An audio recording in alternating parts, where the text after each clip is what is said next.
Kabo Wakatu. This is Daku, and today we want to start a series that we like to entitle Survival Studies. Not Bible study, survival study. Okay? Now, before we get into the two books we want to begin and bring our survival information out of, we want to talk about a word that we've been using to describe survival. And we want to actually replace that word. We've been saying that the Akawu tells us that there are six levels of survival. And it's true that there are six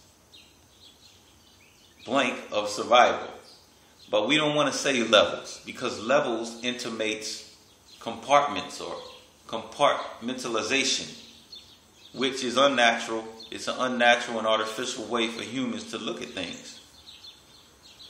As black people, in our natural state, we look at things holistically. So we don't want to say that there are six levels of survival. We want to say that there are six aspects of survival. If you look at the roughly drawn chart here, I'm not an artist, but you'll see the difference between levels. It's in list form, and the aspects. Aspects are interconnected. Levels are separate. We understand that all of the aspects of survival are interdependent on each other. They're interconnected. So I just wanted to get that out the way.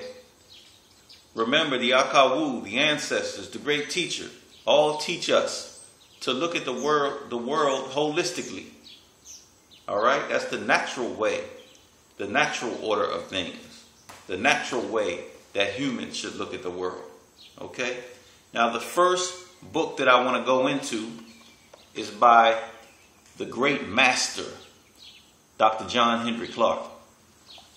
Now, this book is entitled Who Betrayed the African World Revolution? It's a collection of his speeches. Okay? This is not the primary book I want to use today. I just want to take one quote out of this book so that you'll understand the importance of the next book that I'm going to quote today or read to you today. He says, the European mind, in case y'all don't know who Europeans are, that's the homeland of white people. So we're going to stick with what he says. But I'm going to say the white mind just so that you understand. He says, you must stop looking to Europe and to European for any form of salvation. The European mind never developed anything that did not have at its intention the facilitation of Europe's control over the world. That is all Europe intended for its philosophy, ideology to be. You need to know that, because you look to Europeans for everything. You look to them for your religion, for your political views, for your spiritual views, your ideas on evolution. All of them come from the European mind. Okay? And you may say that your view is not religious, so it doesn't come out of the European mind. You believe in evolution. But you know, as well as I know, that the person credited with coming up with the idea of evolution is Darwin. All right? So Charles Darwin, while Jesus is the Christian fool's daddy, Charles Darwin is the evolutionist fool's daddy. Okay?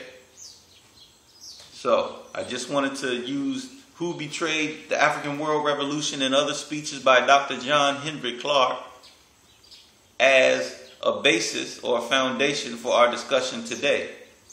Now, the next book that I'm really going to go into is Afrocentricity by Dr. Asante. Many of us have a problem or haven't read this book, especially the conscious among us, because they have a problem with the title. Here's what I want to say about words. The Akawu tells us about words.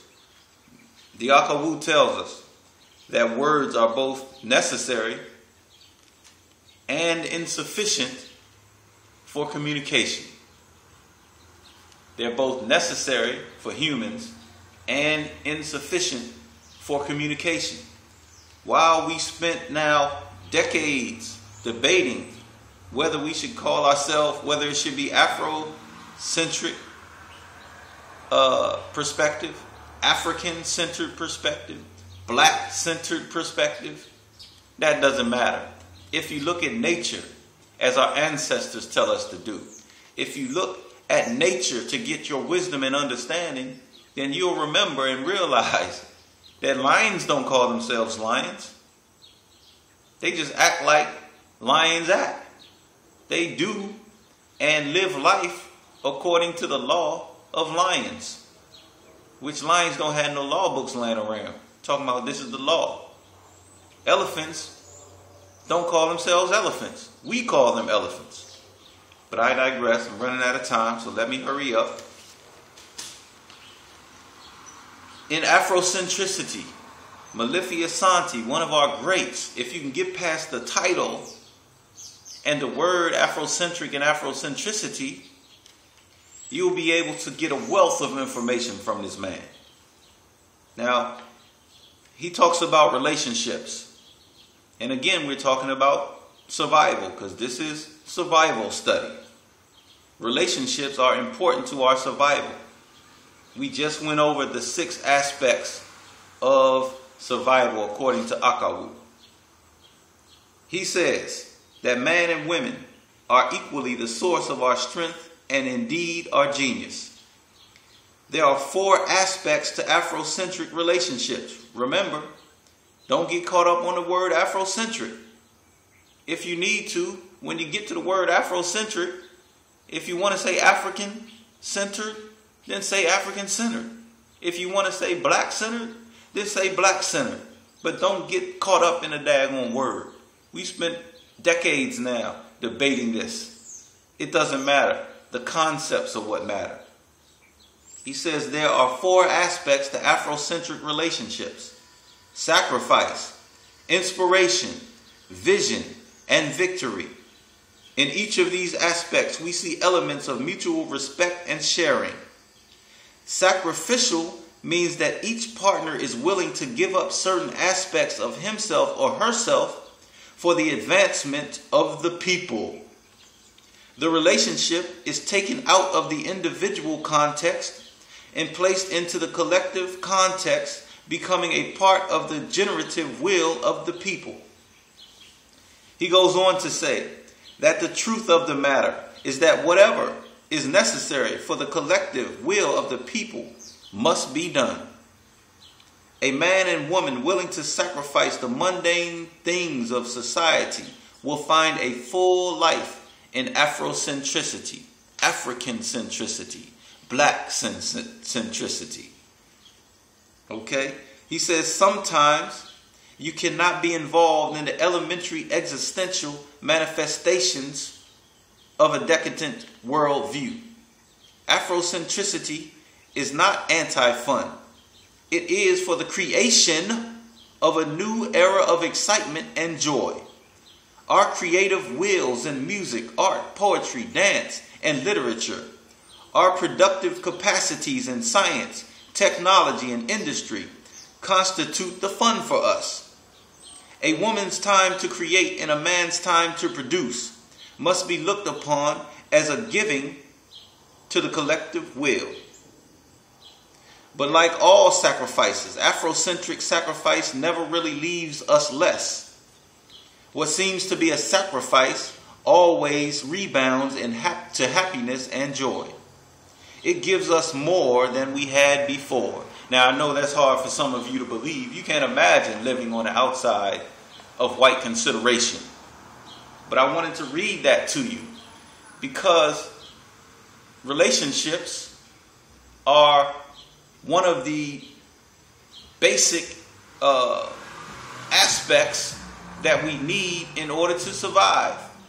He spoke about our creative wills.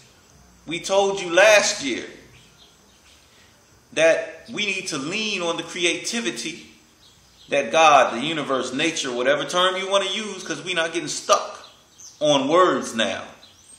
We must use the creative genius that was put in us, you can say, more so than anybody else. Even in our destructive state, if you look at the music that we've produced Negro spirituals, so-called Negro spirituals.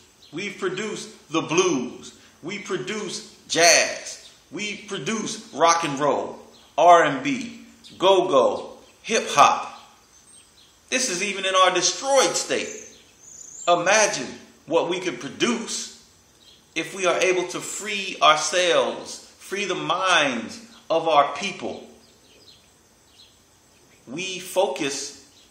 Our focus has been directed by our oppressors, no matter where they are in the world. They focus our creative juices. And we use our creativity to benefit other people. We need to use our creativity to benefit ourselves. When I say the revolution ain't just about guns and bullets, people start panicking. Even conscious people start panicking. They like, what you saying? We supposed to fight this cracker without weapons? We told y'all last year. We're not saying not to fight the cracker with weapons. We're saying use the creative powers that the universe, God, nature, gave you to create your own weapons that the white man don't know nothing about. This is the first in a series of survival studies. This has been Daku Akabo wa Akatu.